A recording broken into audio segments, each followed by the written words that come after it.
안녕하세요. 경제 사이클과 투자 흐름을 연구하는 샌드폭스 유튜브 채널의 권재일입니다. 반갑습니다. 오늘은 왜 금이 다시 중복받고 있는지, 그리고 슈퍼사이클 3.0이 의미하는 바가 무엇인지 이야기를 해보도록 하겠습니다.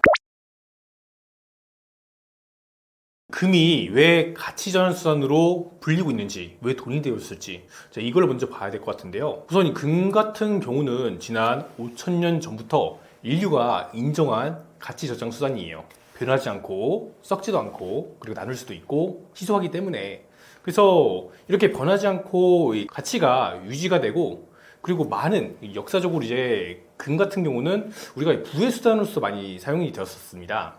그래서인지 로마 시대에서도, 그리고 조선 시대에서도 금은 권력과 부의 상징이었다, 이렇게 볼 수가 있겠고요. 그리고 각국 무역을 할 때나 이럴 때도 금이 많이 사용이 됐었어요. 그렇기 때문에 결국 이제 20세기 초까지는 전 세계가 금 본위제 세계 아래에 있었습니다.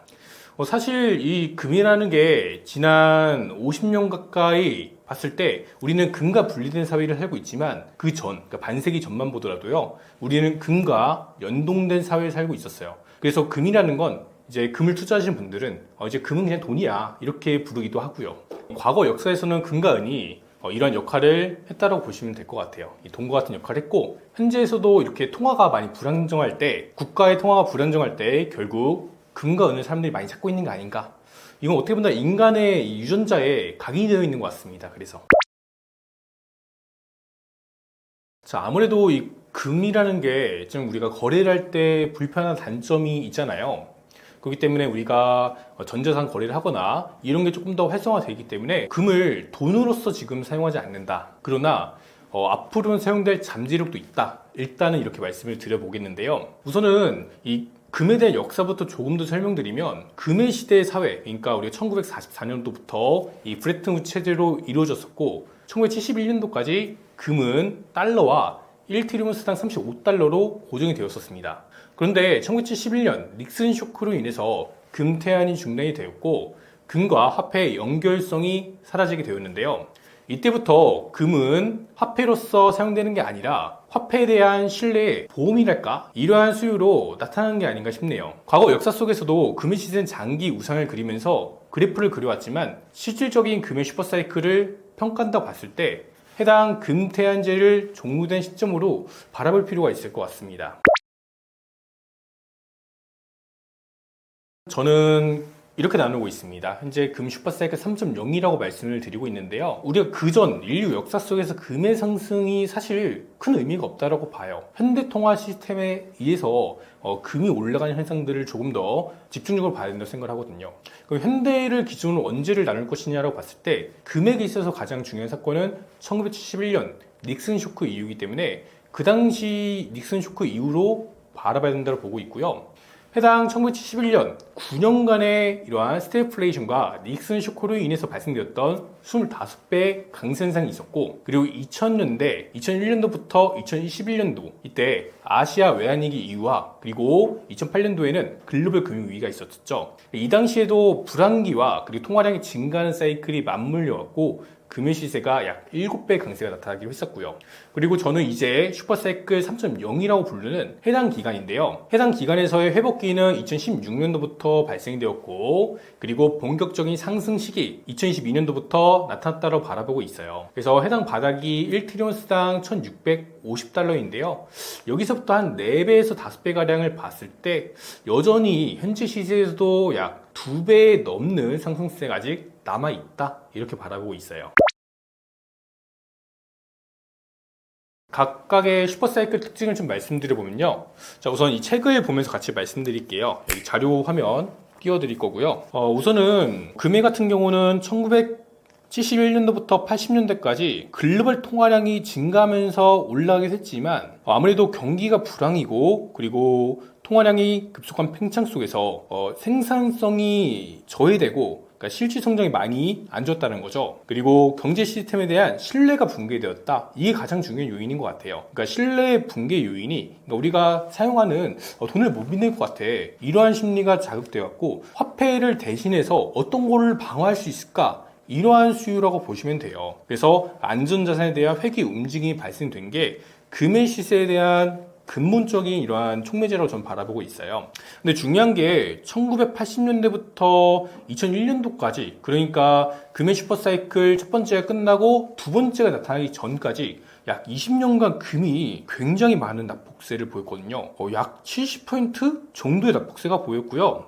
그리고 통화량은 오히려 증가했어요. 이게 정말 금을 투자할 때 반드시 알아야 되는 사실입니다. 왜냐면 통화량이 거의 5배에 조금 못 미치는 상승세가 보였음을 불구하고 이런 해당 자금들이 금에 가지 않았다는 거, 그 인플레이션은 어느 정도 발생이 되었었고요. 아마 그래서 이 금이라는 건 어떻게 본다면 인플레이션만 봐서도 안 되고 통화량 증가만 봐서도 안 되고요. 결국의 핵심은 경기가 불안 국면에서 이러한 국가가 발행한 통화가 안전한가, 이런 의심이 들 때 수요가 자극된다, 이렇게 볼 수 있을 것 같습니다. 그래서 각기 이런 슈퍼사이클 기간별로 특징은 달랐어요. 그러나 공통적으로 발생되었던 거는 결국 이 통화에 대한 신뢰가 좀 많이 무너졌었다, 이런 현상들을 보시는 게 좋을 것 같아요. 그래서 제가 세 가지 법칙에 대해서 책에도 설명을 드리고 있는데요. 우선 통화량 증가의 법칙과 그리고 점유율 상승의 법칙, 결국 금이 전체 글로벌 통화량 대비 얼마만큼의 점유율을 차지하는가 라는 요인이 굉장히 중요할 것 같습니다. 금은 역사적으로 화폐로도 사용이 되었다고 말씀을 드렸잖아요. 마찬가지로 이렇게 화폐, 그러니까 전체 통화량에서 금이 얼마나 차지하는가를 봤을 때 1971년도에는 8.5%에서 1980년도까지 41%로 엄청나게 많이 올라갔었죠. 그러니까 전체 통화량에 대해서 차지하는 이러한 금에 대한 이러한 사람들의 선호 심리가 이렇게 많이 올랐었다 볼 수가 있는 부분이 되겠고, 2001년도부터 2011년도까지 이때는 4.7%부터 현재 당시 11년도 고가까지 17%로 올라갔었어요. 그러니까 이때도 한 4배 정도의 상승세가 펼쳐졌었고요. 이번에는 이제 2015년도는 최저점 바닥이고, 이때 당시 봤을 때 점유율이 9%고요. 지난해 기준 조금 오르기 전에 13%입니다. 아직까지도 그렇게 크게 오르지 않았어요, 점유율이. 근데 이게 과거 스테이플레이션 양상처럼 조금 전개될 경우에 점유율이 약 한 3배 정도 증가도 봤을 때 그래도 30% 이상 올라가지 않을까 싶고요. 그래서 통화량이 얼마나 증가하냐, 그리고 점유율이 몇 퍼센트 차지하느냐, 그리고 우리나라 금일 시세 같은 경우는 프리미엄 요소까지 같이 바라보시면 좋을 것 같습니다. 결국 올라가는 시기와 올라가지 않는 시기 너무나도 명확하게 드러나는 자산이기 때문에 초보 투자자일수록, 그리고 내가 통화 가치가 내려가는 현상 속에서 방어하고자 하는 투자 자산이라면 더욱더 바라봐야 되는 자산이다, 이렇게 말씀을 드려볼 수가 있겠네요. 네, 현재 슈퍼사이클이 진행되고 있는 이유, 자, 이걸 더 이어서 말씀드려 볼게요. 우선 이 달러 기축 체제에 대한 균열이 발생되고 있다, 이게 가장 중요할 것 같아요. 그리고 이런 현상들로 인해서 달러화를 피하는 이러한 수요들이 증가하고 있다라는 거고요. 그러니까 달러화 사용량이 증가해야지 어느 정도 기축 통화로서의 역할도 하게 되는데, 달러에 대한 구매력이 낮아지고 있다, 이게 정말 큰 문제점으로 바라보고 있고요. 이 달러를 대체해서 이 브릭스 진영은 금으로 가고 있고요. 이 미국 같은 경우는 아이러니하게도 비트코인을 밀어주고 있는, 자, 이런 흐름을 보여주고 있어요. 그리고 이 미국조차도 달러가 계속 균열이 보이고 있다라는 건 인정할 꼴이다, 저는 이렇게 바라보고 있고요. 그래서 이렇게 신뢰에 대한 금이 갈 때 국가별로 다르지만 결국 그래서 최근에는 비트코인을 밀어준 국가들도 있고 반면에 금을 밀어주는 국가도 있고, 자, 이런 흐름을 보여준다라는 게 결국 금이 단순한 반짝이는 금속 같은 게 아니라 신뢰가 무너질 때 사람들이 의지하는 최후의 자산이다, 전 이렇게 표현을 하고 싶어요. 그래서 이번 슈퍼사이클 3.0은 단기적인 이슈보다는 통화에 대한 불안 요인, 그리고 시스템적인 균열 요인, 그리고 구조적 변화가 만드는 장기적인 흐름을 추종하는 게 좋다, 이렇게 말씀을 드려보도록 할게요. 단기 신용공세가 같은 현상이 필연적으로 나타날 수밖에 없다고 보거든요. 왜냐하면 우리가 금을 장기적인 투자를 한 자산이잖아요. 앞으로 3년에서 한 5년 정도는 더 볼 건데, 이런 기간 속에서 현재 부채와 신용에 대한 문제가 계속해서 나타나고 있어요. 가까운 기간 내만 봐도요, 미국 같은 경우는 우리 실리콘밸리 은행, 퍼스트 리퍼블릭 은행 있잖아요. 이제 그러한 은행 파산 이슈들도 있었고요. 그건 이제 2023년도에 있었고, 그리고 중국 같은 사례를 보더라도 헝다와 비구위안 같은 이러한 부동산발 위기도 있었고 지방정부의 채무 불이행 문제도 있었거든요. 그러니까 중국 지방정부 같은 경우는 약 한 3경원 정도에 대한 부채가 있다고 알려져 있어요. 그거에 대한 이제 문제가 나타나니까 중국 정부에서 더 많은 위안화를 풀어내면서 이거를 방어를 해줬습니다. 이러한 구조적인, 그러니까 미국뿐만 아니라 전체 글로벌 경제 자체가 이렇게 통화를 이렇게 많이 찍어낼 수밖에 없는, 그러니까 돈을 발행해서 이 빚을 이렇게 돌려받는 현상을 말하는 거죠. 이런 현상들이 결국 근본적인 우리가 통화에 대한 불신을 야기하고 있다, 이렇게 말씀을 드려볼게요. 그래서 이게 장기적으로 나타나는 현상인데요. 그러면 이제 금도 많이 늘어나지 않나요? 금에 대한, 그럼 이런 질문도 할 수가 있을 것 같은데요. 금의 공급량이 문제가 되지 않냐? 저도 사실 금을 투자하면서 이 현상을 어떻게 받아봐야 될까라는 고민을 많이 했습니다. 근데 금의 공급량 자체는 전혀 문제가 안 된다. 자, 이렇게 말씀을 들어볼 수가 있겠는데요. 왜냐, 우리가 조금 전에 그래프를 보셨다시피 금은 장기에 봤을 때 연간의 생산량은 일정하게 증가를 했습니다. 그리고 인류가 채굴할 수 있는 금의 양이 약 24만 톤인데 현재 21만 톤을 넘게 채굴했으니까요. 앞으로 금을 채굴할 수 있는 양은 그렇게 많이 남지 않았다. 그리고 금을 채굴하면 채굴할수록 채굴에 대한 비용이 증가하게 됩니다. 그리고 채굴에 대한 효율성도 떨어지게 되고요. 그러니까 이런 문제들로 인해서 사실 금의 공급량 자체는 크게 문제가 안 된다고 바라보고 있고요. 그리고 기술이 성장함에 따라서 사실 연간에 대한 금 생산량, 그러니까 채굴량은 더 많이 증가했어요. 과거 한 1970년대보다 현재가 한 3,500톤가량의 연간 생산량을 자랑하니까요. 늘어난 건 맞습니다. 근데 그럼에도 불구하고 이 금이라는 게 전체에 어느 정도 고정되어 있는 양으로 돌아다니고 있기 때문에, 그래서 이 공급 물량 같은 경우는 과거 역사 속 슈퍼사이클 첫 번째와 두 번째에서도 문제가 없었고, 자, 이번에 마찬가지로 크게 문제는 없을 걸로 생각이 돼요. 이 채굴과 관련해서 우리가 이제 비트코인 시장을 좀 예로 들어볼게요. 비트코인도 이제 반감기라고 해서 채굴 난이도가 상승하잖아요. 물론 이 비트코인 같은 경우는 채굴에 대한 속도가 금에 비해서는 굉장히 빠른 속도로 채굴이 되었기 때문에요. 그래서 조금 더 이제 극단적인 양상으로 나타나기도 하는데, 이 채굴 비용, 이 단가가 올라갈 때마다 비트코인 가격이 치솟는 일들이 과거 우리가 2017년도부터 많이 봐오셨을 겁니다. 그러니까 마찬가지로 이 금도 채굴하면 채굴할수록 이런 채굴에 대한 비용 자체가 같이 올라가게 되고요. 새로운 금강을 만들면 되지 않냐, 이 새로운 금강을 통해서 채굴하면 되지 않냐, 이러한 반론을 할 수가 있겠는데, 사실 금강 같은 경우도 해외 논문과 자료를 찾아보면요, 다시 이거를 광산을 개발하는데 약 10년 가까이 걸린다고 합니다. 금을 뽑아내는데요. 그러니까 이게 사실 지금 이제 슈퍼사이클이 발생되고 있는데 10년 전에 금강을 개발했던 게 지금 이제 채굴이 될 수는 있어도 현재 금의 시세가 올라간다고 해서 금을 더 뽑아낼 수는 없는 것이죠. 그렇기 때문에 이런 요인들은 크게 이제 중요한 요인은 아닌 것 같고요. 결국 글로벌 경제 불확실성과 그리고 세계에 이러한 국가 간 균열이 발생되고 있으면서 이 미국과 그리고 브릭스 진영 간의 대립이 발생되고 있다. 이런 흐름들이 점진적인 양상 보여주고 있다는 현상. 자, 아마 이거를 보시면 조금 더 좋을 것 같습니다. 왜 인류는 5천년 동안 금에 집착했을까요? 그리고 왜 현재 또 다시 금을 주목하고 있을까요? 저는 오늘 이 질문을 시작해서 금 슈퍼사이클 3.0이라는 거대한 흐름을 함께 들여다보고자 합니다. 우선 이 최근의 금 시세 상승 흐름이 되게 폭발적이고 강력하게 일어나고 있어요. 일단 이 금 가격이 왜 상승이 나왔는지 이런 부분에 대해서 먼저 말씀을 드려볼까 하는데요. 금 가격이 지난 거의 10년 넘는 기간 동안에 하락기와 이 침체기를 거쳐서 회복기가 나타났어요. 그리고 본격적으로 강세 사이클이 발생된 건 2012년도 10월 달을 기점으로 나타났다고 봐도 무방하겠죠. 그래서 해당 기간부터 굉장히 긴 흐름의 사이클 내에서 약 7년의 강세 파동이 현재 연출되고 있다라고 보셔도 될 것 같은데요.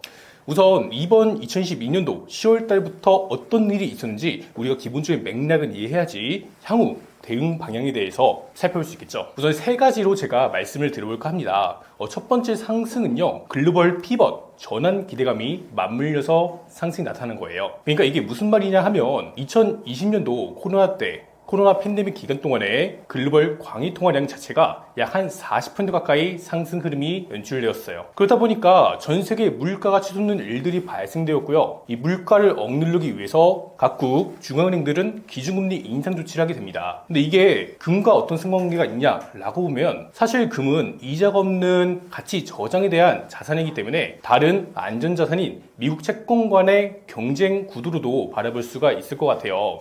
그러니까 이렇게 금리 상단이 5.5까지 올라가자 이에 대한 구매력이 증가했고, 그래서 금의 시세가 당시 약 1년의 기간 동안에 조정이 나타났다고 볼 수가 있겠습니다. 그러나 이제 피벗 전환 기대감, 즉 금리를 이제 낮추고 통화를 다시 풀어내는 이런 정책으로 바꿀 수 있다는 이런 기대감에 맞물려서 서서히 회복 사이클이 발생이 되었고요. 가장 중요한 게 있습니다. 지정학적인 우려인데요. 러시아와 우크라이나 전쟁을 기점으로 중동에 대한 전쟁까지 이렇게 확전되는 흐름 속에서도 러시아의 자금 동결 사태가 발생되었습니다. 이 서방 국가들과 이 미국을 중심으로 러시아의 달러 자금을 동결시키는 조치가요. 이 러시아와 중국 그리고 이 브릭스 진영으로 하여금 탈달러화 흐름을 만들어내게 된 겁니다. 그러니까 미국 국채는 사실 안전자산으로서 전 세계 많은 국가들의 중앙은행 외환보유고에 비축해 놓는데, 이제 내 자금이 동결되지 않을까, 이런 국가들이 증가하게 된 거죠. 그러니까 신뢰에 대한 금이 가버리게 된 겁니다. 미국은 달러를 무기화로 사용하다 보니까 다른 국가들이 반발할 수밖에 없게 된 것이죠. 그렇다 보니까 이거를 대신해서 어떤 거를 저장할까라고 생각했던 게 여러 중앙은행들은 금이다, 이렇게 바라볼 수가 있을 것 같아요.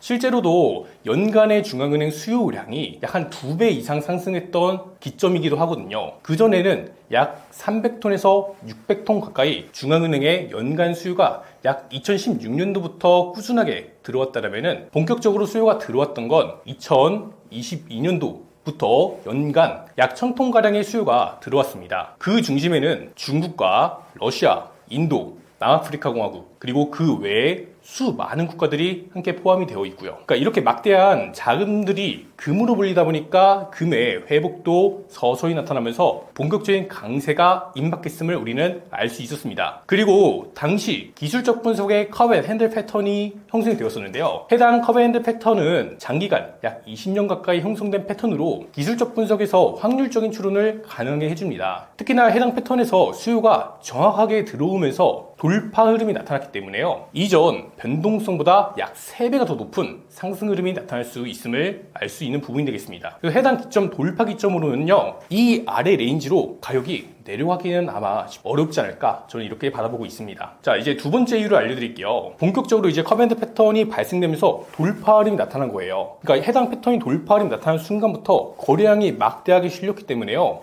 쉽사리 일단은 내려갈 수 없다. 자, 이거는 이제 기본으로 바라보시면 될 것 같고요. 결국 각국 중앙은행들의 금리 인하 기대감이 더 크게 올라왔던 지점이 바로 지난해 2024년도 상반기부터 하반기까지 발생이 되었어요.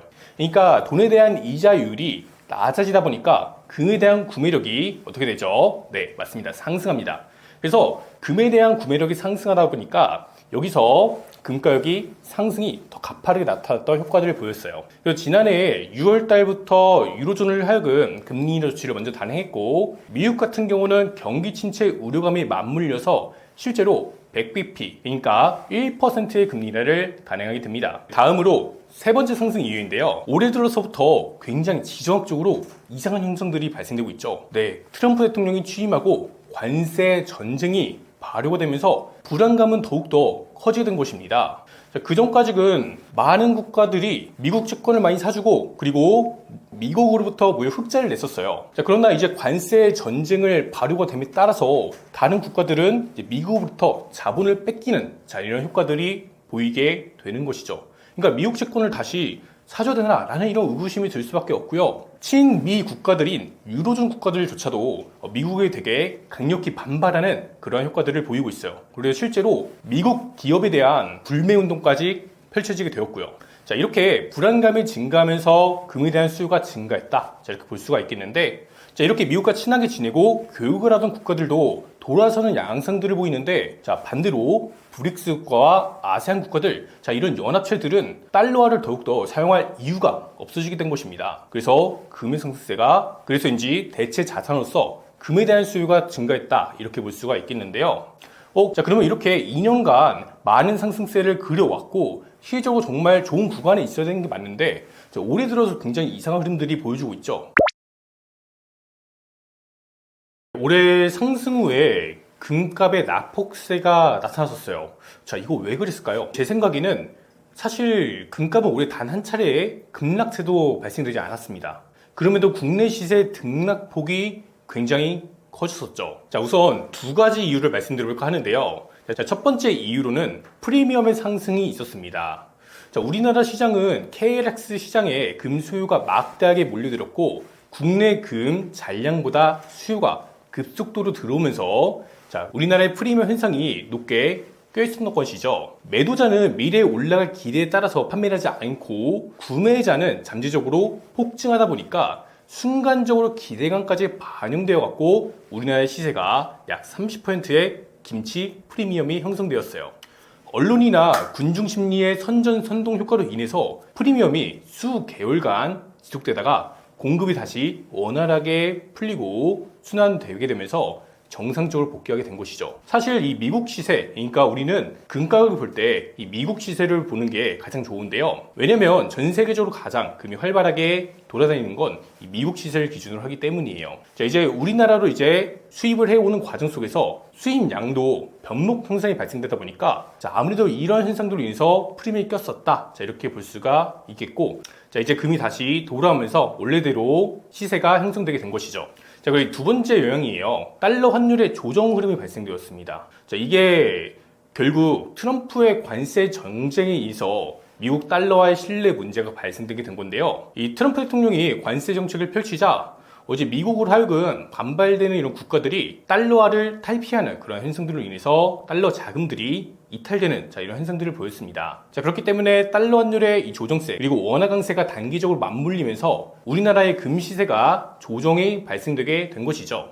네, 두 번째 이유로는요, 연준의 양대 측무 불안정이 달러화 신뢰 문제로 이동되게 되었습니다. 자, 이게 어떤 말이냐 하면은 미국 연준 같은 경우는 결국 이 물가와 그리고 고용 간의 이 두 가지의 균형점을 맞추는 게 가장 중요한 측면이 있는데요. 그러나 이 해당 이 두 가지가 지난해부터 흔들리게 되면서 이 물가도 불안정하고 이 고용 시장도 불안정하고 이런 현상들이 자주 발생이 되고 있어요. 그리고 트럼프의 관세 정책으로 인해서 미래 기대 인플레이션도 상승하고 소비자 심리는 악화되고 자, 이런 현상들이 보이고 있고요. 결국 많은 기업들은 소비자에게 가격 전가를 하기 위해서 비용을 인상하다 보니까 물가 압력에 대해서 이제 우려가 많이 나온 상태죠. 그러니까 이러한 현상들로 인해서 달러화 자체에 신뢰가 금이 가고 있다고 보시면 되겠습니다. 게다가 원래 연준은 거의 100년 가까이 되는 전통이 있는데요. 트럼프가 연준에 대해서 이 금리를 인위적으로 개입하려는 자, 이런 구두 개입을 계속했기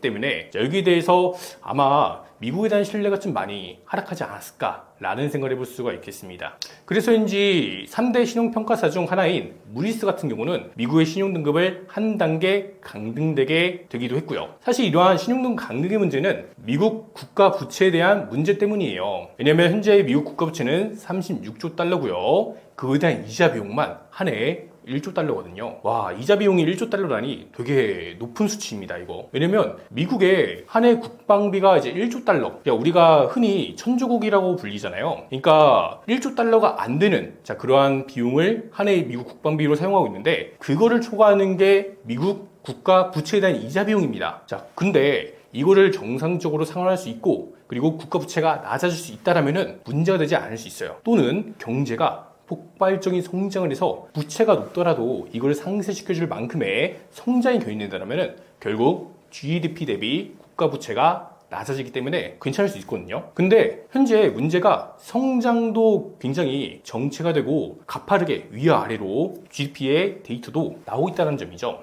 자, 게다가 이제 트럼프의 감세한 조치로 인해서 향후에 미국 국가 부채가 2조 달러씩 증가할 수 있다는 전망치까지 등장한 게 이제 미국 자체에 대한 문제이기도 합니다. 자, 여기에 더해서 올해 미국이 빌려왔던 그러니까 미국 같은 경우는 단기채부터 기간이 긴 장기채까지 이렇게 채권을 발행하고 이거에 대해서 만기가 도래했을 때 원금과 이자 비용을 같이 주게 돼요. 근데 이렇게 단기물 같은 경우 올해도 만기가 되게 많이 되거든요. 하나로 했을 때 약 9천조 가량의 돈이 만기가 된다고 합니다. 그러니까 이런 채권에 대한 리파이낸싱이라고 해요. 다시 재발행되는 과정 속에 나타나는 문제점들이 있다는 거죠. 자, 이런 요인들로 인해서 미국 달러 인덱스의 하락이 발생되었고요. 반면에 미국 장기국채 금리는 기간에 대한 프리미엄으로 인해서 올라가게 되었어요. 조금 어렵죠? 좀 더 풀어서 설명드리면, 그러니까 우리가 단기채 같은 경우는 금방금방 만기에 도래하니까 설마 이거 미국이 채무 불이행을 하겠어? 자, 이런 의심을 별로 하지 않잖아요. 근데 장기채 같은 경우 우리가 30년물을 우리가 샀다라고 합시다. 근데 보편적으로 이렇게 긴 기간의 채권을 살 경우에는 그게 만기가 도래할 때까지 내가 다시 원금을 돌려받을 수 있을까? 이런 문제에 대해서 발생될 수가 없습니다. 결국 이 신뢰에 대한 문제라는 거죠. 이렇게 채권에 대한 문제가 발생되니 전통적으로 우리가 안전 자산이라고 인식했던 채권에 균열이 발생됐다. 저는 이렇게 표현하고 싶습니다. 그렇기 때문에 이거를 대체해서 많은 국가들의 개인 투자자들이나 기관 투자자들이나 지난해부터 생각보다 많은 금을 매입하고 있거든요. 이런 요인도 이제 장기적으로의 금의 상승에 영향을 미치는데, 우선은 단기적으로는 달러 환율의 조정 영향에 의해서 현재 국내 금의 시세가 소폭 조정을 받았더라, 이렇게 볼 수가 있겠죠. 자, 다음 이론은요, 미국 고밸류 영역에 있기 때문에 현재 이게 미국 자금의 이탈 현상을 부르고 있다. 자, 이렇게 볼 수가 있겠습니다. 그리고 최근에 신흥국 시장을 중심으로 시세적인 움직임이 보이고 있는 이유도요, 미국 달러화 자산들이 매각이 되고 다른 우리나라와 중국이나 그리고 많은 국가들로 자금이 어느 정도 이동이 됐다, 이렇게 볼 수 있겠습니다. 그러니까 이렇게 이동되는 과정 속에서 달러화의 약세가 일시적으로 발생이 되었던 거고, 이로 인해서 금의 가격도 우리가 조금 하락했다. 자, 이렇게 볼 수가 있는 것이죠. 자, 그래서 저는 여기서 봤을 때 일단 그런 생각이 듭니다. 달러와 관련해서는 정말 많은 이슈들이 있지만 결국 현재 나타나는 것은 부채 문제고요. 이렇게 신용과 부채 문제로 인해서 한번 위기 현상이 올 가능성, 이런 잠재력도 있기 때문에 다시 달러 스마일이라고 해갖고 달러 강세가 다시 오지 않을까, 저는 이렇게 생각을 합니다. 그래서 이러한 달러 환율 같은 경우는 어떻게 보면 이 변동되는 변수예요. 그렇기 때문에 우리가 굳이 이거에 대해서 깊게 생각할 필요는 없을 것 같고요. 그러나 이제 금 투자할 때는 이렇게 환율의 영향력까지 같이 국내 금시세에 반영이 된다는 것 기본적으로 이해하시면 좋을 것 같습니다.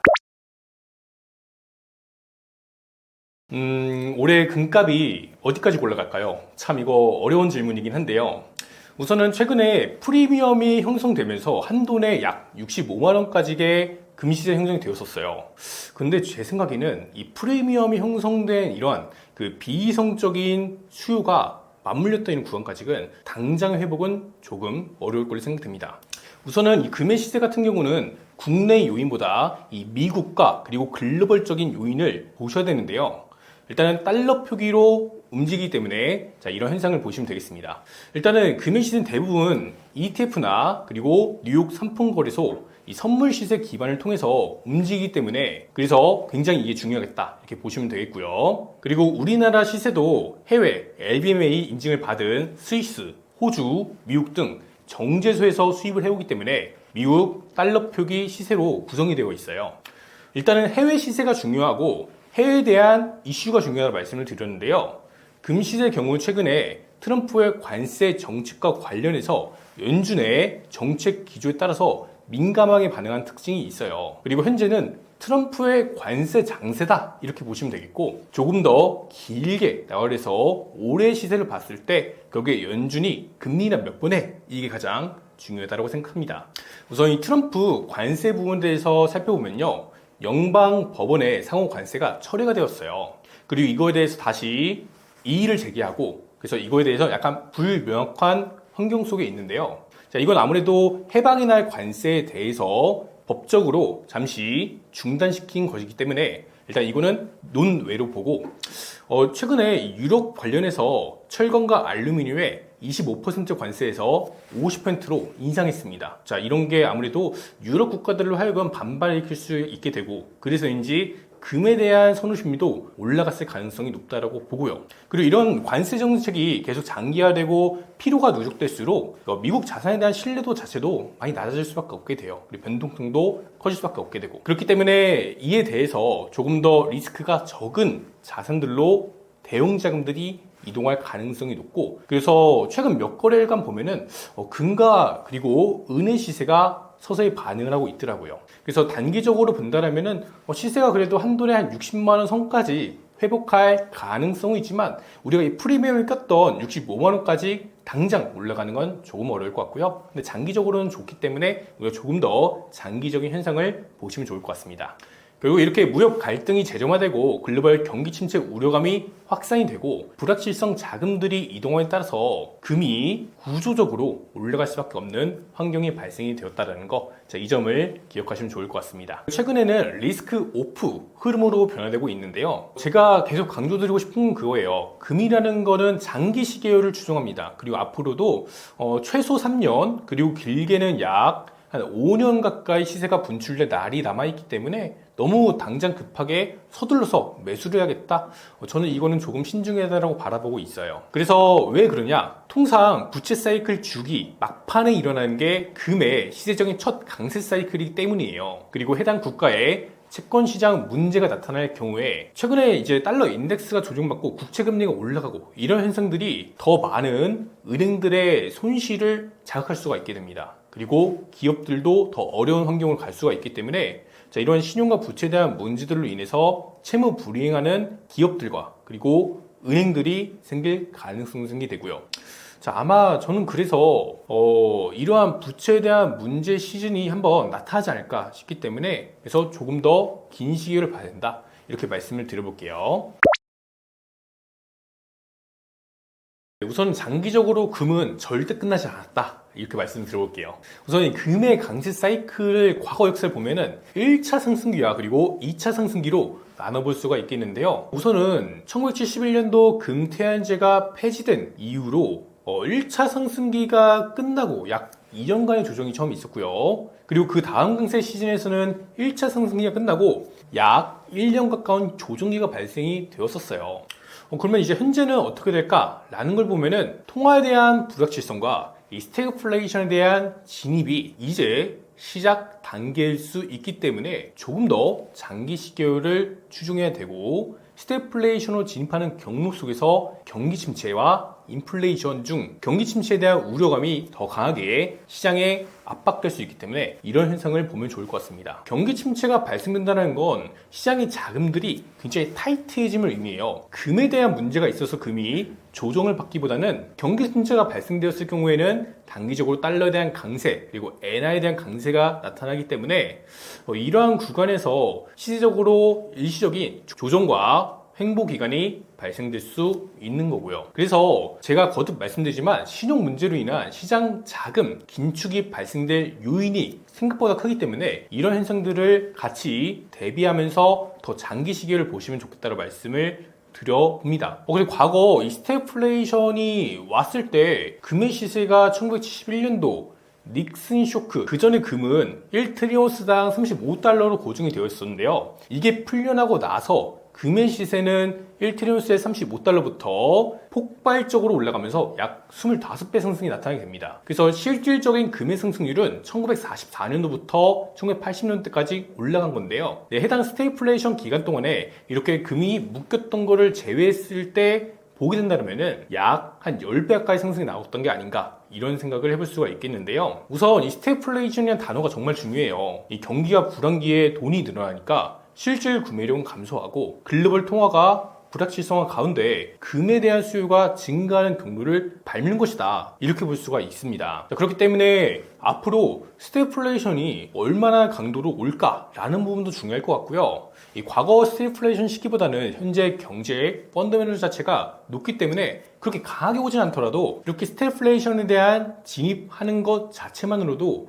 아마 금에 대한 많은 구매력을 자극하지 않을까, 이렇게 볼 수가 있겠습니다. 제 생각으로는 이번 강세 사이클이 발생되었던 2012년도 10월 달을 기점으로 약 금의 강세가 4에서 5배 정도의 상승세가 나타날 걸로 생각이 들고요. 그렇게 봤을 때 1트리온스에 약 7,500달러까지 갈 수 있는 이런 잠재력이 남아있기 때문에 조금 더 긴 시기율로 바라보신다면 좋을 것 같습니다. 현재 글로벌 경제는 기술이라는 폭발적인 성장에 대한 촉매제로 존재하고요. 금의 시가총액이 확대함에 따라서 금의 시세 자체도 과거보다는 조금 더 무거워졌다, 이렇게 보시면 좋을 것 같습니다. 해당 요인들을 감안했을 때 이번 회복, 상승, 하락, 침체 4가지 구성 요인 중 상승 사이클 시기 바닥부터 약 4배에서 5배 시기가 나타나고, 미국 시세로는 7,500, 한돈에는 약 150만원에 조금 못 미치는 가격에서 형성될 가능성이 있다, 이렇게 말씀드려보겠습니다.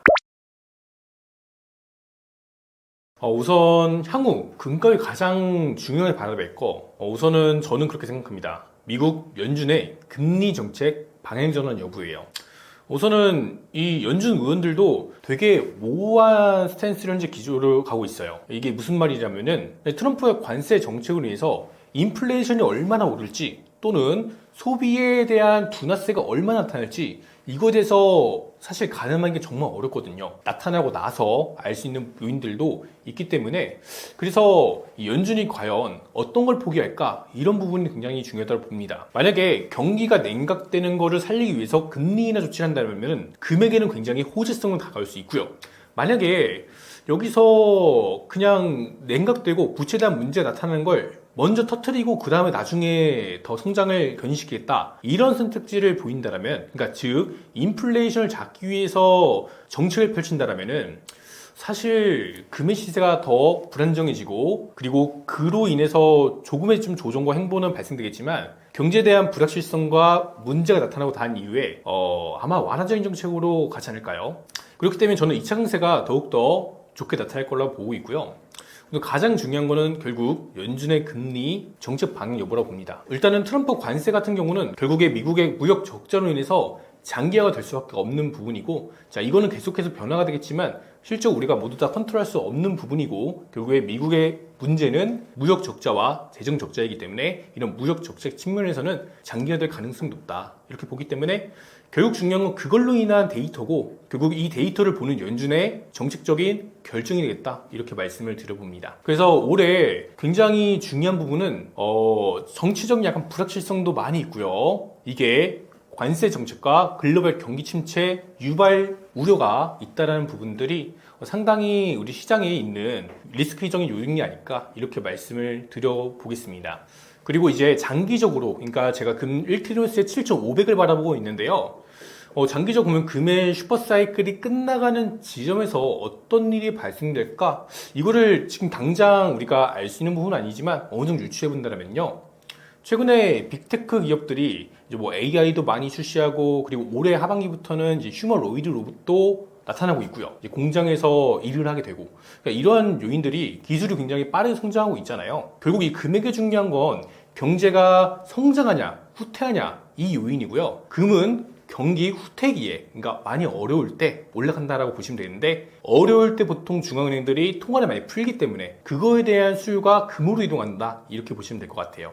반면에 이렇게 로봇이 성장하고 AI가 성장하고 생산력이 폭발적으로 올라가게 되는 이런 시점에서는요, 아무래도 금에 대한 리스크적인 요인으로 다가올 수가 있고, 그러나 아직까지 이 GDP 자체에 큰 지대한 영향을 당장 미치고 있지는 않기 때문에 어느 정도 기간적인 여유는 존재한다, 이렇게 정리를 해보겠습니다. 미국이 진짜 금이 있냐 아니면 없냐, 이거에 대한 실체에 대한 의혹이 나타나고 있어요. 그래서 올해 굉장히 많이 뜨거웠던 주제이기도 한데요. 미국은 공식적으로 8,133톤의 금을 보유 중에 있어요. 이게 전 세계 중앙은행의 약 한 25% 가까이 차지를 하거든요. 그러니까 이 미국이 금이 많이 이제 있다, 이렇게 보고가 되어 있는데 실제 금이 있느냐, 이런 거에 대한 이제 의문이 제기가 되고 있는 거죠. 근데 미국의 금 같은 경우 대부분이 이 포트녹스에 저장이 되어 있는데요. 약 한 4,000톤 넘게 있다라고 알려져 있습니다. 근데 이게 흥미로운 사실이 1950년대에 미국이 전 세계 금이 75%가 있었지만 이 계속해서 감소를 보였다는 거고요. 즉 우리가 금태한지 시기에 미국이 금을 기준으로 달러를 발행하고 사용하다 보니까 이걸 이제 의심했던 국가들이 금을 이제 교환해가는 35달러로 이제 교환을 해갔다는 거죠. 그 당시에 그래서 2만 1000톤 정도 되는 금이 점진적으로 지금의 이제 8100톤이 되어버린 거예요. 그래서 이게 공식적으로는 수치가 변하지 않았고, 변하지 않았던 게 약 1980년대부터 현재까지 발생이 되었던 거고요. 근데 문제는 그 기점으로부터 단 한 차례 제소된 포트녹스에 있는 금을 검사한 적이 없다고 합니다. 이 감사를 안 하다 보니까 이제 미국이 진짜 금이 있는 게 맞냐? 자, 이런 음모론이라고 하죠. 이런 의구심이 계속 이제 제기가 되었고 수십 년간 계속 지속이 되어 왔던 거예요. 근데 이제 2011년도 론폴 상원 의원이 미국 정치권 내에서 포트녹스 금 전수 조사를 요구했는데 이게 또 좌절되기도 했었어요. 그리고 한 번은 독일 중앙은행도 자국 금의 일부를 미국에서 이제 회수를 하려고 했는데 이게 굉장히 오랜 기간 안 주다가 봤는데 7년이 걸렸다고 합니다. 그러니까 이게 그렇게 되니까 실제로는 미국이 8,133톤 금이 많은데 왜 안 주냐? 이러한 의문들. 그리고 있으면 그냥 조사를 한번 하면 되는데, 그러니까 어느 정도 검증된 사람들이죠. 정치인이나 이런 분들을 보게끔 해주면 되는데 이게 실제로 없는 거 아니냐라는 이제 합리적인 의심을 제기해 볼 수가 있는 것이죠. 저는 일단은 미국에 진짜 금이 없지 않나 라고 이제 의심을 하고 있는데요. 이게 그래도 그럴 게 이게 실제 진짜 있다라면은 상식적으로 금을 그냥 보여주면 되지 않을까? 그냥 그런 생각입니다. 이게 계속 논란이 되었던 부분이에요. 그 중에서도 엄청나게 많은 팔로워를 지닌 이 제로웨지 같은 경우는 수년 전부터 포트녹스에 금이 없다, 텅 비어 있다. 아니면은 이 금은 있지만 실제 내부를 뜯어보니까 진짜 금이 아니라 텅스텐으로 채워진 가짜 금이 되지 않을까? 이러한 계속 의혹을 제기하고 있는 거죠. 그리고 최근 들어서 미국 내 보수 정치인들이 공식 금 보유량에 대해서 감사를 해야 된다면서 연방 의회에 공론화를 시도를 했고요. 그러니까 이게 계속 공론화되고 사람들에게 이슈화가 되다 보니까 트럼프 대통령이나 아니면 일론 머스크까지 나서 갖고, 트럼프 대통령 같은 경우는 지난해부터 내가 대통령 되면은 한번 조사해볼게 이렇게 감찰을 하겠다 이렇게 발언을 했고, 그래서 올해 실제로 이게 있는지 한번 조사를 해본 것 같습니다. 근데 제 생각에 트럼프 대통령은 금이 진짜 있는지 이거에 대해서 알아볼 생각은 없는 것 같고요. 단지 이 연준에 대한 독립성을 좀 낮추고 이거를 정치권을 좀 가져오려고 하는 요인이 좀 강했던 게 아닌가 이런 생각을 해볼 수가 있겠는데, 실제로 이 같은 기간 내에 트럼프 대통령이 지난 존 F 케네디 대통령의 암살과 관련된 문건 약 2만 개를 공개적으로 오픈했거든요. 이러한 행보를 봤을 때 트럼프 대통령은 단지 미국 연준 너희는 금리 인하를 해야 돼, 내 말 들어야 돼, 그러니까 이걸 이제 압박하고 싶은데 압박할 수 있는 카드로서 사용한 게 아니었나 그러한 생각이 듭니다. 그래서 실제 금이 있느냐 없느냐 이거는 공개가 되지 않을 것 같고요. 그럼에도 불구하고 계속해서 의혹이 제기가 되고 있고 미국이 공개를 하지 않는 상태에서 이제는 미국 연준과 미국 재무부에 대한 신뢰 문제로 확산되고 있다는 점이 아마 실제 보유 여부와는 다르게 신뢰에 대한 문제에 있어서 금에 대한 수요가 많이 들어오지 않을까, 이런 기대를 해볼 수 있는 것이죠. 그래서 이런 금에 대한 진실이 계속해서 나타날수록 사람들은 더욱더 금에 대한 많은 관심을 갖지 않을까, 이런 기대도 해볼 수 있겠습니다. 근데 우선은 미국이 진짜 금이 있다면은 오히려 금을 더 많이 비축해서 과거 금 태환제 시기까지는 아니더라도 그냥 우리는 이만큼 아직까지 강해, 이런 거를 좀 보여주면 좋지 않을까라는 생각이 드는데요. 근데 실제 미국 같은 경우는 이 전략적인 자산에 대한 변화가 발생되고 있다는 점이 금이 없을 가능성도 있다라고 저는 생각을 하게 되는 이유이기도 합니다. 그래서 이 전략적인 자산에 대한 변화가 나타나고 있고, 실제로 이 비트코인을 추진하는 여러 주들도 증가하고 있고요. 그래서 그러니까 법적으로 이제 문제를 일으켜갖고 그거에 대해서 몰수한 비트코인만 소유를 했는데, 그걸 넘어서서 여러 이제 주에서 비트코인 비축 법안을 승인을 했고요. 그러니까 이런 분들이 금이었기 때문에 이거를 대체해서 그런 움직임을 보였던 게 아닌가.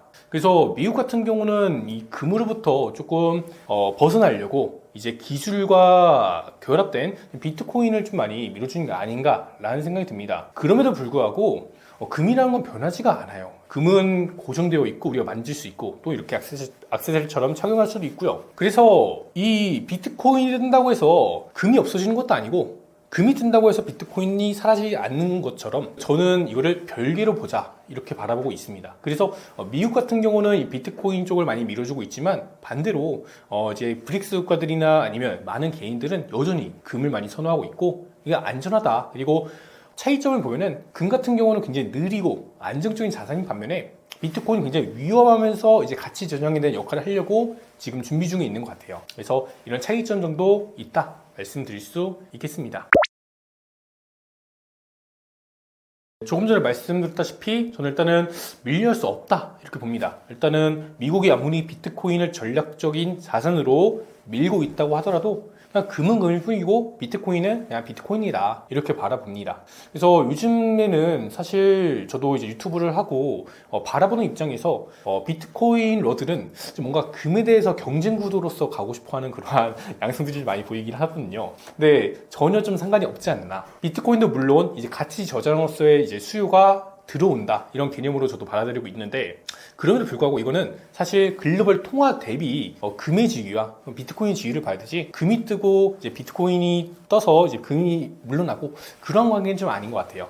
최근 흐름을 보더라도 금이 올라간 시기와 비트코인이 올라간 시기는 조금 이러한 월간의 단위로 봤을 때 조금 다르더라도 둘 다 글로벌 통화량 대비로 봤을 때 올라간 추세를 밟고 있다 이런 게 중요하지 않나라고 생각합니다. 비트코인이 뜰 만큼 현재 경기적으로 불확실성하다 라는 현상을 본다면 조금 더 좋을 것 같아요. 그만큼 현재 올라가는 현상들이 그럼 금이라고 더 못 올라갈까 이러한 그냥 단순하게 생각을 해볼 수 있는 부분들을 되어 있고요. 저 같은 경우는 결국 이렇게 국가가 발행한 통화가치 불확실성들이 증가함에 따라서 금, 은, 비트코인 다 수혜를 본 자산이다 이렇게 바라보고 있습니다. 그래서 비트코인 같은 경우는 위험자산 플러스 가치저장 이런 느낌이고요. 금과 은 같은 경우는 안전자산 플러스 가치저장 느낌인데 은 같은 경우는 좀 안전하기도 한데 변동성이 좀 크잖아요. 그래서 은은 금에 대한 레버리지 자산이다 이렇게 바라보고 있습니다. 실제로 금이 상승 시기부터 이제 은이 올라가게 되는데 금보다 약 한 2.5배 가까이 더 많이 올라가기도 해요. 그래서 금은 안전 플러스 가치 저장, 은 같은 경우는 금에 대한 레버리지 자산, 그리고 비트코인은 위험하면서 가치 저장 느낌으로 가고 있다 이렇게 말씀드려봅니다. 금 같은 경우는 영원합니다. 이게 인류가 끝나지 않는 이상은 금이라는 거는 계속 남아있을 수밖에 없다. 이게 가장 중요하고요. 그리고 신뢰에 대한 그냥 금이 가고 있다는 거 그게 가장 중요한 것 같아요. 특히 이 러시아의 스위프트망 제재 이후로 인해서 그 다음부터 금 결제망 구축을 시도하고 있어요. 그래서 러시아의 브릭스 페이가 현재 지난해에 나왔거든요. 여기에 금 결제 시스템이 추가되어 있습니다. 물론 지금 당장 금 결제 우리가 하지 않더라도요, 스테이블 코인처럼 그러니까 금 스테이블 코인을 사용한다 이렇게 보시면 될 것 같아요. 근데 우리가 일반적으로 스테이블 코인 하면은 테더를 생각하기 마련인데요. 테더는 이제 기업에서 발행한 거잖아요. 우리가 이제 신뢰를 하고 바라보기엔 좀 어려운 측면이 있는데 이제 국가가 보증해주는 스테이블 코인이다. 근데 그게 금을 기반으로 되어 있다. 와, 이거 엄청난 겁니다. 예. 왜냐면 사실 스테이블 코인 자체는 불안정한데 근데 결제가 편하죠. 근데 중앙은행이 보증을 해줘요. 그리고 중앙은행 하나가 아니라 브릭스 연합체, 그러니까 전 세계에서 한 절반 정도에 차지하는 인구와 경제 영향력이 있는 이런 국가들이 금에 대한 결제 시스템을 추진한다. 와, 이거는 엄청나게 미국을 몰아세울 수 있는 카드로서 활용이 됩니다. 그래서 아마 이렇게 트럼프가 관세 정책을 장기화시키고 많은 국가들을 배척하고 할수록 뭉치는 국가들이 금에 대한 스테이블 코인을 사용함으로써 더 많은 확장세를 보이지 않을까. 최근에 이 브릭스 국가들은 국가 간의 통화 결제에 있어서 달러를 사용하지 않습니다. 자국의 통화들을 사용하면서 거래를 해요. 심지어 사우디까지 원유 결제에 유한화를 사용하고 있습니다. 그러니까 어떻게 본다면은 지난 금태한제 이후로 달러가 지금까지 견고하게 있는 이유 중 하나는 사우디나 이제 산유국들에서 달러를 결제로 사용했기 때문이에요. 그래서 많은 국가들이 달러를 강제적으로 사용할 수가 없는 거죠. 근데 이게 이제 깨진다는 거죠. 그래서인지 우리가 국가 간 결제에서 만약에 금을 도입하게 된다면은 거래의 불편함 가장 중요한 거를 해소할 수가 있게 되고요. 그래서 이러한 금에 대한 수요가 앞으로 더 증가할 것도 이러한 배경이 있지 않나 저는 이렇게 생각을 합니다. 가장 중요한 건 그거예요. 지금 브릭스 국가들을 겨냥해서 트럼프 대통령이 당선되기 직전부터, 그러니까 1년 전부터 이러한 브릭스 국가들, 탈달러화를 하는 국가들이라고 이렇게 지칭을 했어요. 이런 국가들에게 무려 150%의 관세를 부과하겠다 이렇게 얘기를 했는데, 그러니까 아예 그냥 교역하지 말자라는 거죠. 이렇게 무역 장벽을 칠수록 다른 국가들은 또 이런 국가들끼리 뭉칠 수가 없다. 그래서 결국 이 가치 지정에 대한 수요는 구조적으로 증가할 수 있는 환경의 장기적인 흐름에서 나타나고 있다. 이렇게 말씀드려봅니다. 그래서 금이 최고다. 금이 최고인 건 슈퍼사이클 기간 내에서 조정에 대한 변동폭이 그 다른 어떤 자산보다 낮거든요. 그러니까 예를 들어서 글로벌 금융 위기가 닥친다. 이렇게 봤을 때 다른 주가 지수나 개별 종목의 낙폭은 엄청나게 크고 미래에 회복할 수 있을지 불확실성하잖아요. 금 같은 경우는 그런 불확실성이 없어요. 왜냐? 위기가 와서 금이 조정을 받는다? 환율이 올라가고요. 달러 환율이 올라가면서 국내 금값은 어느 정도 완충 장치를 합니다. 그래서 다른 자산 마이너스 50% 떨어질 때요. 금 같은 경우 그런 극단적인 위기 현상이 나타나도 마이너스 20% 범위 내에서 형성된다는 거. 그래서 그것도 최고점 기준이기 때문에 상대적으로 금에 대해서 승차감이 너무 좋다라는 게 저는 긍정적으로 바라볼 수 있는 부분이 될 것 같고, 그리고 우리가 사실 투자하면서 매번 이 시세창 들여보고 매일 뉴스를 확인하잖아요. 금 같은 경우는 그냥 한 달에 한 번씩 내용들이 나오는 게 뭐가 있는지 정리해서 보셔도 괜찮을 만큼 굉장히 느린 자산입니다. 그리고 결국 인플레이션 해지를 넘어선 방어책입니다. 그래서 올라가는 기간 내에만 우리가 언제인지 알면은, 그러니까 상승기가 언제인지 알면은 충분히 느긋하게 대비를 할 수 있다는 거, 마음이 급하지 않으면 된다는 거, 이게 정말 금에 있어서 장점이 되지 않을까 이렇게 말씀을 드려봅니다. 금 투자하시는 분들은 금 실물만 해야 된다, 이런 맹신이 조금 많이 있는 것 같아요.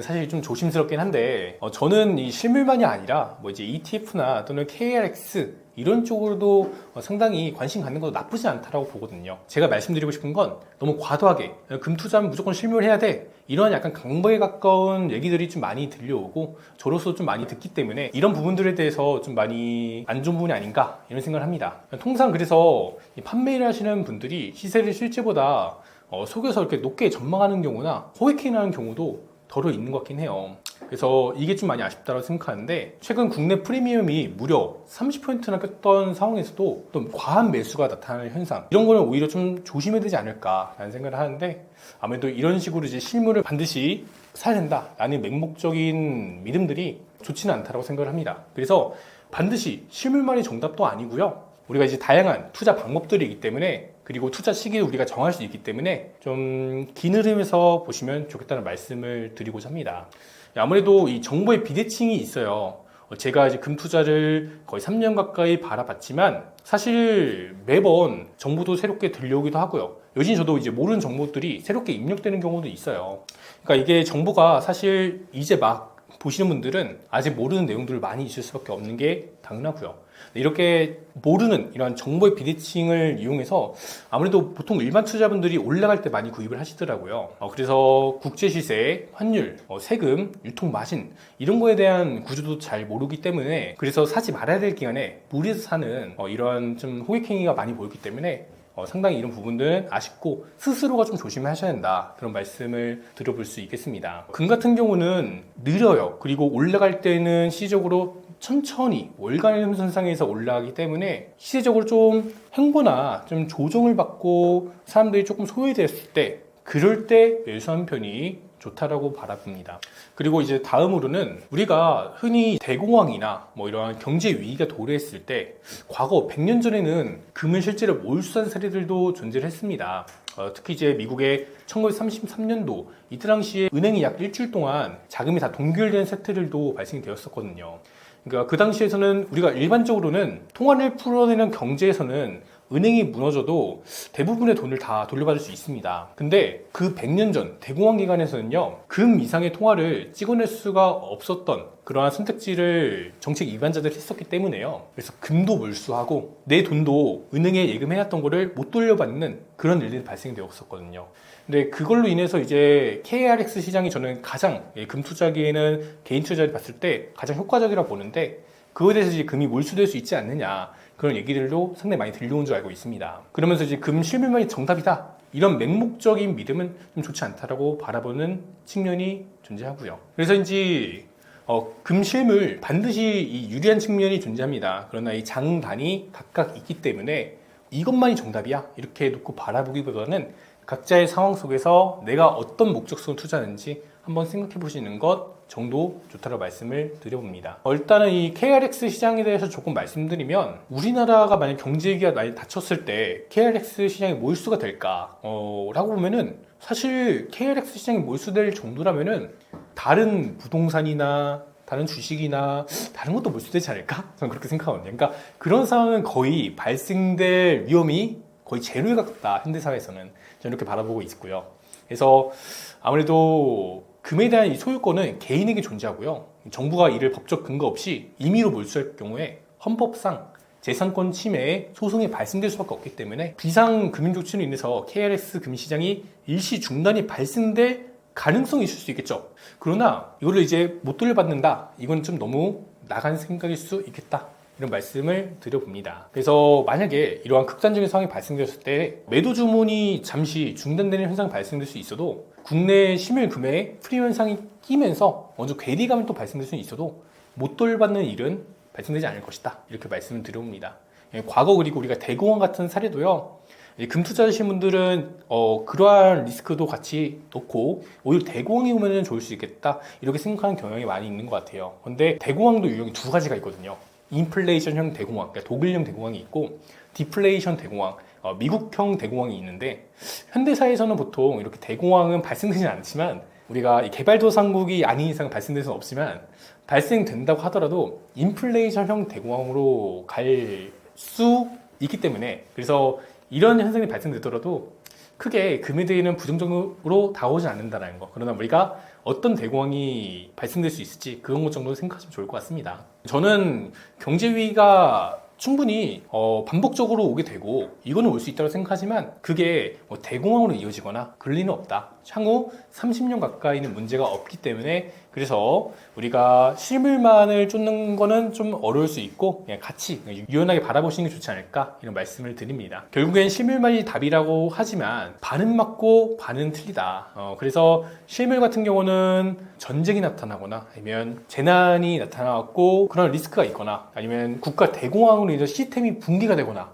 그러한 개발도상국에서 나타나는 현상들이 나타났을 때는 굉장히 우수하죠. 왜냐면은 터키, 튀르키예나 아니면 짐바브웨나 그런 사례를 봤을 때 다른 나라 통화들 대비도 이제 그러한 해당 국가의 통화가 무너지지만 그게 금을 방어했기 때문에 그런 측면에서 우수합니다. 그리고 전쟁 리스크를 생각한다면은 실물 보유하는 게 장점이 될 수 있겠죠. 그래서 실물 금과 은 같은 경우는 분명히 유효한 자산이고 우리가 일정 부분에 대해서 가져가면은 좀 더 안정감을 느낄 수 있다는 게 좋지 않을까 싶습니다. 그래서 우리가 실물을 구입할 때는 살 때와 팔 때 결국에 손실을 보고 시작을 하잖아요. 부가세도 있고 그런 요인들로 인해서 아무래도 비정상적으로 가격이 올라갔을 때 단기적 과열일 때 그런 걸 이제 감정적인 소비로 구입하는 선택지를 좀 고려하는 게 좋지 않을까라는 말씀 드려봅니다. 네, 그래서 금 투자의 장단점을 조금 말씀을 드려볼게요. 우선 단점부터 말씀드릴게요. 단점부터. 워낙 장점이 많기 때문에 단점부터 말씀드리면 일단 부가세를 주고 구입할 경우에는 10% 이상의 손실을 보죠. 그리고 일반적으로 우리가 투자용 골드바나 이런 거를 투자할 때도 있기 때문에 약 15% 가까이 손해를 보고 시작하긴 합니다. 왜냐면은 브랜드 골드바의 경우에는 같이 그 브랜드 프리미엄이 붙어 있거든요. 그래서 여기에는 포함되어 있는 게 디자인도 포함되어 있고 인건비, 임대료, 설비, 그리고 감가상각 이런 거. 그리고 이제 가맹점이 있는 브랜드 같은 경우는 가맹점 로열티 대신에 물류 마진을 넣기도 하고요. 골드바에. 그래서 좀 많이 비싸긴 합니다. 그래서 골드바나 아니면 우리가 실제 실물을 살 때는 약 10% 이상의 손실을 보고 일반적으로 구입한다. 이렇게 보시면 되겠는데요. 이제 여기서 나아가서 이제 좀 고수들이 하는 방법이 있죠. 개인 간 거래 방법이 있습니다.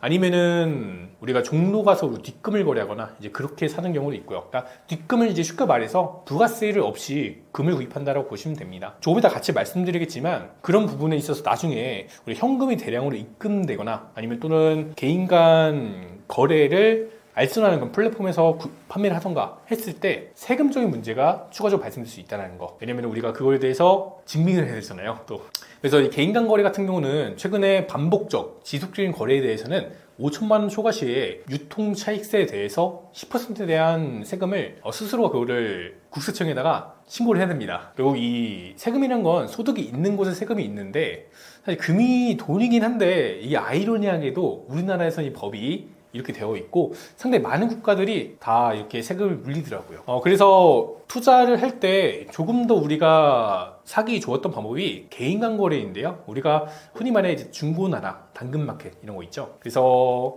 개인 간 거래 시에는 단점이 먼저 말씀드리면 아무래도 우리가 처음에 사기 위험이 많이 있잖아요. 개인 간 주문했는데 택배를 받았더니 돌멩이가 있거나 아니면은 실제 만나서 거래를 했는데 삼자 사기의 위험이 있을 수 있고요. 아니면은 뭐 신변 위험도 있을 수 있어요. 뉴스에 좀 많이 나오더라고요. 그게 많이 나오는 건 아니지만 가끔은 한 번씩 나오는데 아무래도 이 골드바나 아니면은 우리 거액의 이러한 명품이나 거래할 때 신변 위험도 발생될 수 있다는 거, 그런 게 좀 단점으로 보이기도 합니다. 그리고 아니면은 현장 거래 시에 우리가 일반적으로 금에 대한 진품 여부를 감별하기 좀 어려워요. 이거를 이제 보완하기 위해서 인근 감정원에서 비파기 검사기로 검사할 경우에는 가능하죠. 아니면 일반적으로 우리가 쉽게 할 수 있는 건 요즘에 브랜드 바도 좀 많이 진화돼 갖고 잠상 기법이 들어간 이러한 브랜드 바나 또는 브랜드 바 내부에 시리얼 넘버가 있습니다. 네, 그렇게 해서 구입할 경우에는 조금 더 우리가 신뢰하고 구입을 할 수 있다는 거, 네, 그 정도 있을 것 같네요. 근데 결국 현재 이 거래에서도 문제점이 살 때 팔 때 가격 스프레드 차, 가격 차가 없다는 거죠. 근데 문제가 판매할 때, 결국에 나중에 판매할 때 이게 내 통장에 돈이 들어오는 과정 속에서 문제가 발생될 수 있습니다. 최근에 이제 AI가 많이 발달되다 보니까 통장에 이제 1,000만 원만 들어와도요, 그거에 대해서 추적이 된다고 합니다. 이제 올해부터 이제 6월 때부터 반영이 된다고 전 들었는데, 만약에 3,000만 원에 우리가 현금을 인출해서 개인 간거래를 통해서 구입을 했을 때 시세가 3배 급등해갖고 9천만 원에 판매한다. 9천만 원 다시 현금으로 받아갖고 입금해야 되잖아요. 그 과정 속에서 발생하는 자금 출처 소명을 해야 되고, 결국에 차익에 대해서 10%에 대한 세금을 나중에 우리가 신고를 해야 될 수 있는 그러한 사례들이 발생될 수 있습니다. 이제 다음으로 거래 방법이 더 나아가서 조금 더 편리하게 할 수 있는 방법이 개인 간 중개 거래나 아니면 플랫폼 운영을 통해서 이렇게 하는 분들이 좀 많이 계신 것 같더라고요. 이렇게 해서 우리가 구입할 경우에 거래가 좀 많이 편리하다는 장점이 있어요. 왜냐면 우리가 직접 현재 나가지 않아도 되기 때문에. 근데 이렇게 플랫폼 거래를 할 경우의 문제가 일단 수수료가 들어가죠. 플랫폼 거래 같은 경우는 통상 한 2% 정도 우리가 수수료를 내게 됩니다. 판매할 때 결국 2%의 손실을 볼 수밖에 없다는 거죠. 이게 아무래도 좀 규모가 큰 이런 대기업들이 들어올 경우에 단가 경쟁이 돼갖고 좀 낮은 수수료를 부과할 수밖에 없는데, 현재는 그렇게 큰 기업들이 있지 않기 때문에 그래서인지 수수료가 굉장히 비싸다는 거, 이게 좀 많이 단점이 되지 않을까 싶네요. 이게 그리고 또 다른 측면에서는 거래 장부가 너무 투명하게 공개가 돼 있어요. 만약에 내가 뒷금을 사갖고 플랫폼에 판다, 이거 나중에 소명해야 되죠. 아니면은 이렇게 거래를 반복적으로 할 경우에, 그러니까 5천만 원이 넘어갈 경우에 이게 중고 거래업자로서 들어갈 경우가 있기 때문에, 그래서 유통 차익에 대해서 10%에 대한 과세를 내게 됩니다. 그래서 이러한 단점이 존재하고요. 그래서 고액의 경우에는 실물을 해야 된다면은 부가세를 다 주고 사는 방법이 가장 그냥 깔끔할 수 있다, 이렇게 말씀을 드려보겠고요. 그게 아니고 난 세금 너무 복잡하고 머리 아프고 실물 필요 없어 라고 하신 분들은 KRX 금을 하시는 게 가장 편리하다 라고 말씀을 드려봅니다. 저는 KRX 시장, 특히 현재 금 시세가 상승기를 기점으로 좀 2배가 올랐어요. 저도 유튜브를 시작하고 나서 어느 순간 굉장히 시간도 빨리 지나갔고 2배가 어느 또 올랐는데, KRX 시장은 한국 투자자만이 쓸 수 있는 효율적인 방법이다, 저는 이렇게 바라보고, 특히 시세가 많이 올라왔기 때문에 현재 구간에서는 KRX도 굉장히 매력이 있다고 저는 생각을 해요. 그래서 KRX 같은 경우는 금융회사들이 출자해서 만든 민간 주체고요. 국가 감독을 받고 특수 법인으로 운영이 됩니다. 그래서 공공성과 국가 감독 하에 운영이 되고, 이제 금과 관련해서는 거래 수수료의 세금에 가장 저렴하다는 장점이 있어요. 다른 우리가 ETF를 한다고 하면은 2천만 원 초과분에 대한 수익에 대해서 15.4%에 대한 배당 소득세를 내게 되는데, KRX 같은 경우는 그런 게 없어요. 그래서 첫 번째, 일단은 매매 차익에 대한 비과세다. 그리고 다른 이 금융상품을 투자할 때보다 더 유리하다는 측면이 있고요. 그리고 두 번째는 이제 LBMA, 이 런던 금시장협회. 자, 여기서 인증된 금을 사용하고요. 그래서 한국조폐공사가 인증하는 순도 99.99%의 고품질 골드바로 이제 우리가 받아볼 수 있어요. 이거는 이제 추가적으로 금액을 납부하면은 살 수 있고요. 근데 일단은 저는 KRX 같은 경우는 실물로 가져오는 건 좀 별로다. 왜냐면은 일반적으로 부가세를 주고 다른 데서 사는 것보다 조금 더 비싸다. 이렇게 바라보고 있고요. 일단은 우리가 KLX 같은 경우는 이제 ETF를 대안적으로 사용하기 정말 좋다고 바라보고 있고, 이러한 세금적인 측면에서 그리고 거래 수수료적인 측면에서 가장 싸고 소액으로 가능하고 좀 뭔가 편리하게 거래가 가능하다. 그래서 현금 확보도 금방금방 되니까요. 그게 굉장히 좋은 장점이 되지 않을까 이런 생각이 듭니다. 보통 그래서 결국 이 실물이냐 이제 아니면은 종이 상품이냐 이제 그거에 대해서 우리가 많이 고민을 하게 되는데요. 결국 실물 투자 같은 경우는 이런 전쟁 리스크나 아니면은 조금 더 이제 극단적인 그런 상황 속에서 나타나는 보호 차원에서 우리가 들고 있을 수 있겠다 이렇게 바라봅니다. 그래서인지 이거는 비단 저뿐만 아니라 해외 부자들도 자기 집에 보통 금 보관하지 않고요. 이게 전문적으로 보관하는 업체가 있대요. 그래서 체계적으로 관리하는 금 보관 업체에 보관하게 되는데, 아무래도 우리가 일반적으로 금통장이나 이런 걸 했을 때 뱅크런 사태가 나타날 수도 있잖아요. 그래서 은행이 파산할 경우에 내 돈을 못 돌려받지 않을까, 그러한 좀 불확실성들이 고액의 자산가들로 하여금 있을 수 있기 때문에 이러한 도난 위험, 그리고 전쟁 리스크 또는 시스템적 붕괴 요인 아니면은 자본이 통제되었을 경우에 안전한 관리 방법이다.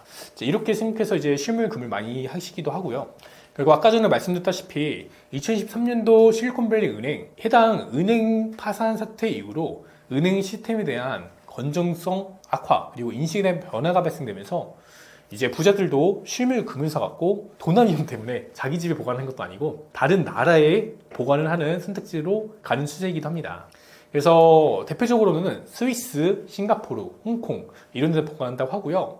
그 중에서 싱가포르 공고 같은 경우는 최근 1년간 이러한 고액 자산가들의 보관율이 80%가 증가했다고 해요. 이 해당 보관소는 고항에서 많이 가깝다고 하고요. 6층 높이에 산호만 고함이 존재한다고 합니다. 그래서 개인 공고 같은 경우는 넓은 공간으로 수천 개의 안전 보관함이 있다고 하고요. 이런 쪽으로 이제 보관하는 수요가 있다는 거 말씀을 드려보겠고요. 그러나 일반적인 상황에서는 이제 실물보다는 빠르게 구입하고 판매가 가능한 해외 투자 같은 경우는 이제 ETF 그리고 우리 국내 투자 같은 경우는 KRX 시장이 좀 더 유리할 수 있다는 거 말씀드립니다. 일단은 금 투자에 정답은 없어요. 각자 성향에 따라서 선택을 하는 겁니다. 그래서 저는 실제 실물 투자도 하고 있지만 KRX 시장은 정말 좋게 대안적으로 바라보고 있기도 하고요. 제가 말씀드리고자 하는 건 결국 선택은 이제 각자 맞는 성향에 따라서 하시면 되는데, 근데 한쪽 너무 극단적으로 생각하시지는 않았으면 좋겠다라는 말씀을 드려보고자 하는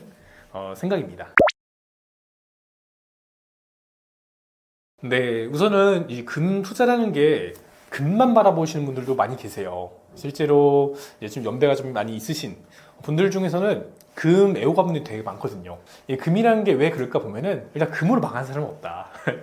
금은 횡보기와 조정기가 상승한 구간에서 길게 발생되긴 하더라도 망하진 않는다. 그런 것 때문에 생각보다 오랜 기간 동안에 보유하신 분들이 생각보다 많이 있습니다. 그래서 그러한 분들은 그냥 사실 대부분 금에 차지할 거라 생각을 하고요. 또는 이제 금 플러스 부동산적인 요인으로 안정지향적인 분들은 가져가시는 줄 알고 있습니다. 이게 근데 장점이 뭐가 있냐면은 보통 이 부동산 같은 경우는 경기가 호황기에 경기가 성장하는 국면에서 통화량이 증가할 때 굉장한 유리한 자산이고요. 특히 우리나라 더 그렇죠. 그리고 금 같은 경우는 경기 불황기에 통화량이 증가할 때 올라간 자산이다 보니까 이게 부동산이 올라갈 때는 부동산이 계속 쭉쭉쭉 올라가는데 금은 조정과 횡보를 굉장히 길게 하죠. 10년 동안.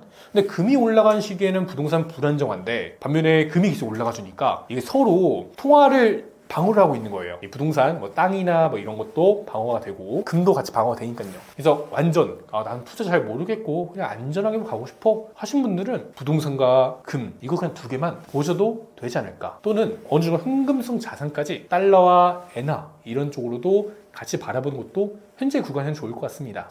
근데 이제 우리가 투자를 할 때 단순히 그냥 내 돈을 지키는 게 아니라 나는 수익을 낼 거야 라고 생각하시는 분들이 대부분일 거라 생각을 해요. 저도 그렇고요. 저 같은 경우는 금과 은에 대해 정말 긍정적으로 바라보고 있고 앞으로도 오를 날이 너무 많기 때문에 금과 은을 많이 집중해서 보고 있지만 현재 되게 특이한 상황이 발생되고 있거든요. 무엇이냐? 원래 금이 올라갈 때 여러분들 S&P 500이나 아니면 주식시장 같은 경우는 박스권에 갇혔다는 사실 알고 계셨나요? 금이 대세적으로 올라가는 슈퍼사이클 1기와 슈퍼사이클 2기에서는 항상 금이 강세를 볼 때마다 미국 주식시장이나 국내 주식시장은 박스권에 갇혀서 10년 가까이 횡보만 했습니다. 현재 시점에서는 정말 특이하게도 주식시장도 올라가고 금도 올라가고 이런 현상들이 보이고 있는데요. 와, 저도 이거 정말 특이하다 이렇게 바라보고 있거든요. 근데 이게 왜 그럴까라고 보면은 인공지능 그리고 로봇 그리고 우리가 기술에 대한 성장 속도가 과거보다 2000년대 들어서고 나서부터 더 배수로 증가하는 현상을 보이고 있어요. 수직으로 증가한다는 거죠, 성장이. 그러니까 이렇게 성장 속도가 빠르다 보니까 이런 기술주도 실적이 나타나잖아요. 과거 뭐 기술주 하면은 버블이 나타나면은 보통 실적 없는 버블이 나타나는데 이번에 특이한 사항은 실적이 찍히는 강세가 나타났다는 점이고 그리고 이런 해당 강세도 중간중간에 큰 굴곡은 이런 통화 유동성이나 아니면 정치적인 변화 기조나 이런 거에 따라서 발생될 수는 있겠지만 인공지능, 로봇 이거는 같은 슈퍼사이클을 밟고 있기 때문에요.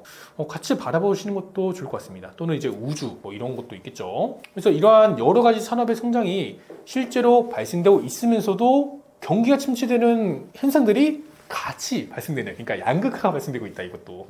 그래서 저는 금과 은 뿐만 아니라 장기적으로 이러한 구매력이 있는 구간이 왔을 때는요, 로봇과 AI 이런 종목들도 반드시 바라보면 좋다고 봅니다. 그 중에서도 한 가지 조금 더 팁을 드리자면 미국 주식은 좀 반영이 다 되어 있잖아요, 여러분들. 근데 요즘 보면은 신흥시장, 특히 우리나라 쪽으로 자금이 같이 몰려들고 있고 이제 대통령이 당선이 됨에 따라서 정치적인 공략 중에 하나가 코스피 5천이더라고요. 실제 뭐 코스피 5천 가냐 마냐 그건 일단 중요하지 않고 그만큼 증시를 조금 더 활성화시키기 위해서 정책적으로 밀어주려는 흐름을 보이고 있다. 그 중에서 AI 100조 원이 나왔더라고요. 그러니까 이렇게 많은 돈을 지원을 해주는 과정 속에서 우리나라의 AI와 로봇, 중소형주가 수혜를 받을 수 있다. 전 이게 장기적으로 가는 현상이다 이렇게 바라보고 있고 지금이 아마 시작점이지 않을까요? 그렇게 생각합니다. 그리고 가격의 반영이 아직 되어 있지 않다는 점, 그게 저는 가장 매력적으로 보고 있고요. 네. 그래서 우리가 만약에 포트폴리오를 분배한다면은 안전한 성향은 조금 더 이제 방어적으로 금과 은을 많이 찾아내는 게 저는 좋다고 보고요. 그게 아니라 위험 선호가 좀 더 높다 하신 분들은 금과 은은 한 20% 정도 놓고 좀 더 위험한 자산들을 적기를 조금 더 포착하는 연습을 하는 게 좋지 않을까. 결국 모든 자산들은 사이클 흐름에 거쳐서 움직이게 되고 보통 매수 시점은 역발상 구간, 그러니까 심리적으로 많이 위축된 구간부터 시작이 됩니다. 그래서 마무리를 지어보면은 실물금만이 답이라는 말은 절반은 맞고 절반은 틀립니다. 투자나 위기 대비나 또는 상속 증여, 이 목적에 따라 금에 대한 구입 형태는 다를 수밖에 없고요. 진짜 정답은 금이란 자산을 목적에 맞게 분산하는 투자자 본인에게 있다. 이렇게 말씀드리면서 마치도록 하겠습니다. 네, 안녕하세요. 시청해주셔서 정말 감사드립니다. 저는 지난 8년간 유가증권 시장 그리고 코인 시장 굉장히 많은 시장에 참여하면서 시장에 대한 사이클 분석을 진행을 했고요. 이렇게 진행을 하면서 느낀 건 자산별로 기간과 그리고 사이클적인 파동이 각기 다르다라는 걸 알게 되었습니다. 그리고 해당 자산별로 움직이는 기제가 있어요. 그거에 대해서 우리가 투자자들이 파악을 하고 어느 정도 공부했을 때 적기를 포착한 능력을 기르시는 게 좋다 이렇게 말씀을 드려보고 싶습니다. 그래서 저는 이제 금과 은 같은 경우는 지난 2022년도 10월 달부터 이거 진짜 강세 사이클이 왔는데? 라는 생각이 들었어요. 왜냐하면 저 일단 기술적 분석을 조금 더 중점적으로 바라본 투자자기도 했었고 특히 이 커브앤드 패턴이 금에게는 20년 동안에 형성되었던 파동이었고요. 은에게는 50년 슈퍼 커브앤드 패턴이 발생되었었거든요. 그래서 저는 은 투자를 조금 더 많이 좋아하고 같이 바라보면서도 새로운 이런 기회들을 많이 탐색하고 있습니다. 그래서 제 유튜브 샌드폭스 채널 방문해 주시면은 여러 이러한 정보들을 같이 공유 드리고 있으니까요. 많은 관심 부탁드립니다. 감사합니다.